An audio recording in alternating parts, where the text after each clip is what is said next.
Welcome back friends. சூப்பரான update friends. ஒரு பக்கம் பார்த்தீங்கன்னா நம்ம கார்த்திக் ராஜ் எப்படியும் எல்லாம் உண்மையும் கண்டுபிடிச்சிட்டார். உண்மையை கண்டுபிடிச்சது மட்டும் இல்லாமல் பார்த்தா மாப்பிள்ளைக்கு லெஃப்ட் அண்ட் ரைட்டு வாங்கிட்டாங்க நம்ம சாமுண்டீஸ்வரி.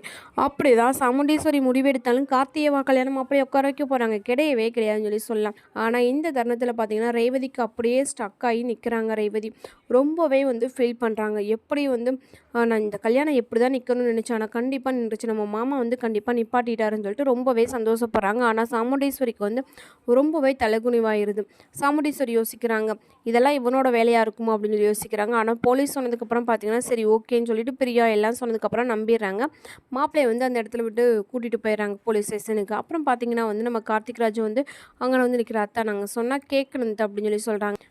எல்லாமே உன்னோட பிளான் தானா, நான் கூட மாப்பிள்ளை தப்பாக நினச்சிட்டேன்னு சொல்கிறாங்க. திருப்பி வேதாள முருங்கை மரம் மாதிரி யோசிக்கிறாங்க. ஆனால் சாமுண்டீஸ்வரியோட யோசனைப்படி ரேவதியோட கல்யாணம் நடக்குமா, இல்லை ரேவதியோட கல்யாணம் நின்றுச்சு. திருப்பி கார்த்திக் ராஜ் தான் ரேவதியை கல்யாணம் பண்ணிக்க போகிறாங்களான்னு சொல்லி தான் எபிசோடு பரபரப்பாக போயிட்டுருக்கு ஃப்ரெண்ட்ஸ்.